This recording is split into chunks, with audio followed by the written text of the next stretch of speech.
La culture du soja. Bienvenue sur Barabara Yaman TV. Je vais vous parler de la culture du soja sur base de la fiche technique qui a été publiée par l'ISABO. Donc, c'est un institut de sciences agronomiques du Burundi. Alors, si c'est la première fois que tu écoutes les émissions de la chaîne Barabara Yaman TV, ou si tu ne t'es pas déjà abonné à cette chaîne, je t'invite à appuyer sur s'abonner ou subscribe, ça dépend de la langue de ton appareil. Appuie également sur la cloche de notification pour ne pas rater nos prochaines publications. Je t'invite également à appuyer sur j'aime ou like. Alors, quel est le nom scientifique du soja? Donc, il s'agit du glycine max. Son nom vernaculaire, c'est Isoya. Alors, quelle est la zone de culture du soja? Du soja ou du soya? Alors, le soja étant une culture plastique, il pousse très bien en dessous de 1800 mètres d'altitude. Au-delà de 1800, le cycle se rallonge. Quelles sont les exigences du soja? Avant de voir cette notion d'exigence du soja, je voudrais te faire connaître que cette chaîne Barabara Yaman TV prépare et présente à ses amateurs et amatrices des émissions en rapport avec le développement, un développement qui est fondé sur le développement, base du développement, donc l'agriculture et l'élevage. Je vous ai déjà préparé et présenté des émissions qui sont sur cette chaîne et que vous pouvez que vous pouvez trouver sur cette chaîne. Des émissions en rapport avec l'élevage des porcs, l'élevage des vaches, des moutons et des chèvres. Je vous ai aussi présenté des émissions en rapport avec la culture du maïs, la culture du bananier, du manioc et du pomme de terre. Il y en a aussi d'autres émissions qui sont beaucoup intéressantes, des émissions en rapport avec la notion du développement. Donc, il y a des émissions aussi en rapport avec la production écrite des théâtres, des feuilletons, des films et des publicités. Il y en a aussi d'autres émissions qui peuvent vous intéresser. Alors, allez sur la chaîne Barabara Yaman TV et cherchez des émissions qui vraiment par lesquelles vous pouvez être vraiment dans une situation d'améliorer votre niveau de pensée en matière du développement. Alors, quel est le climat qu'exige la culture du soja? Le soja pousse bien dans des plages de température assez variées, mais il préfère une moyenne mensuelle supérieure à 20 degrés Celsius. Pendant le stade de formation des gousses, la température nocturne optimale doit être comprise entre 22 et 27 degrés Celsius. Le sol de culture du soja. Le soja pousse bien sur une grande variété de sols allant de sols limoneux ou limon argileux, à condition qu'il soit profond et bien drainé. Voici donc la place du soja dans la rotation. Les céréales cultivées en rotation avec le soja bénéficient de l'azote fixé par la légumineuse. Ces rotations réduisent également l'incidence des maladies et ravageurs et améliorent l'état physique et chimique du sol. Je pense bien que tu t'es déjà abonné à cette chaîne Barabara Yaman TV en appuyant sur s'abonner ou subscribe. Et je t'invite aussi d'appuyer sur la cloche de notification pour ne pas rater nos prochaines publications.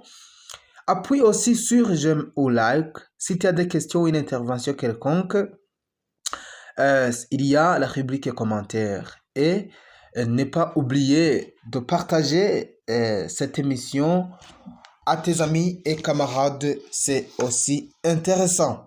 Quelle est donc l'époque de semis du soja?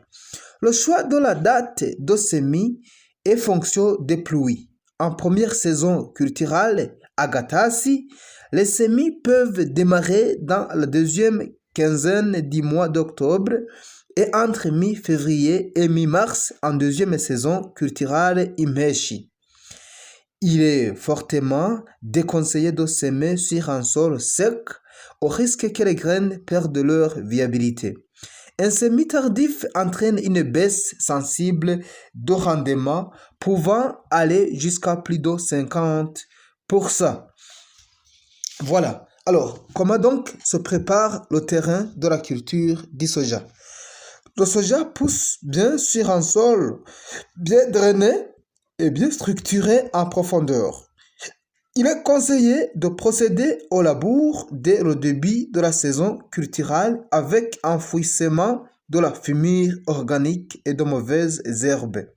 Un labour d'au moins 30 cm de profondeur améliore l'enracinement. Comment se fait la fumure en ce qui est de la culture du soja?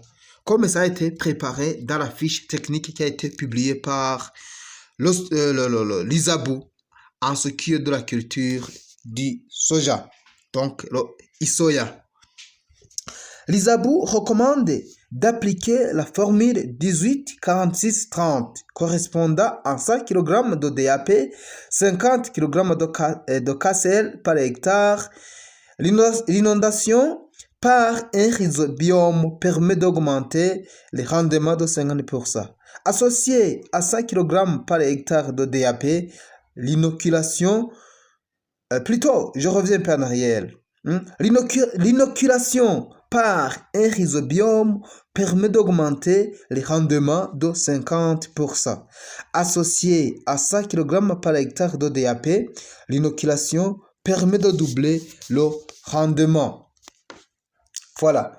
Comment donc se fait le semis?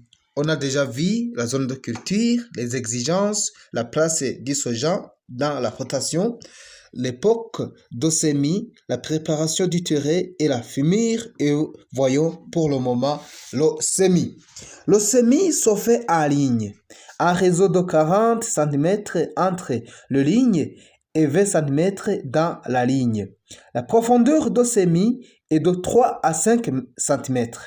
La densité de semis est de 2 graines par époque, soit 250 000 plants par hectare. Pour semer un hectare, il faut environ 70 kg de semences. L'entretien. Le soja ne supporte pas la concurrence de mauvaises herbes. Des salclobinages réguliers assurent un ameublissement et une aération du sol favorable à une bonne nodulation. La récolte et la conservation. Voilà, on est au stade de la récolte et de la conservation du soja. À maturité, les gousses de soja deviennent brunes. La récolte est faite quelques jours après la chute des feuilles au moment où les graines bougent librement dans les gousses. Pour une meilleure conservation, les graines de soja doivent avoir au maximum un taux d'humidité de 12%.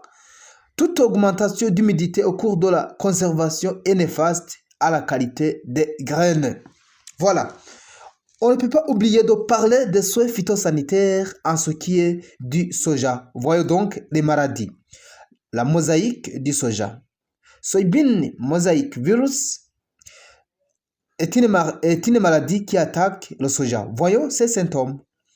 Les feuilles primaires sont déformées et chlorotiques, tandis que les trifoliées sont rugueuses et tachetées de points chlorotiques. Comment donc peut-on lutter la mosaïque du soja? Il y a donc l'utilisation des semences saines et destruction des plants malades.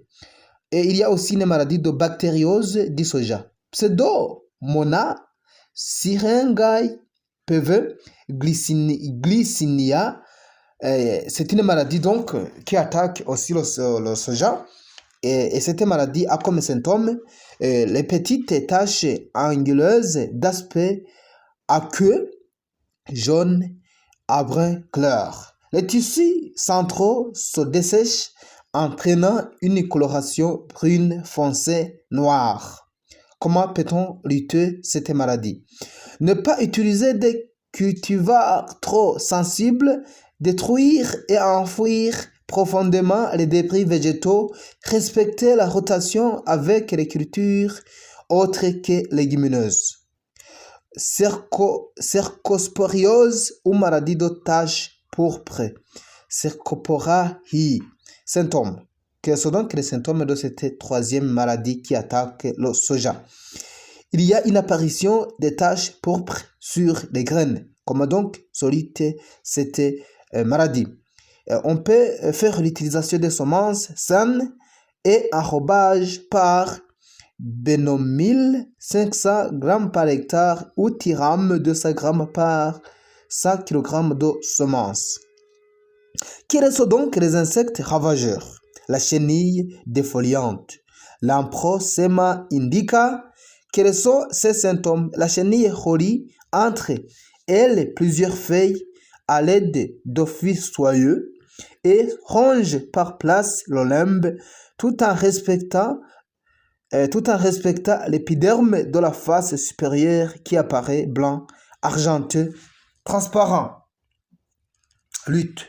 Pulvérisation à base de la deltamétrine 12,5 g MA par hectare ou Rinacozeb 1600 à 2000 g MA par hectare répété à une fréquence de 2 semaines. Voilà donc ce qui est de la culture du soja. Alors, il reste à vous de choisir si la culture du soja vous intéresse, puisque ça dépend de votre objectif, ça dépend aussi de vos moyens, ça dépend aussi de votre région et de votre sol, puisque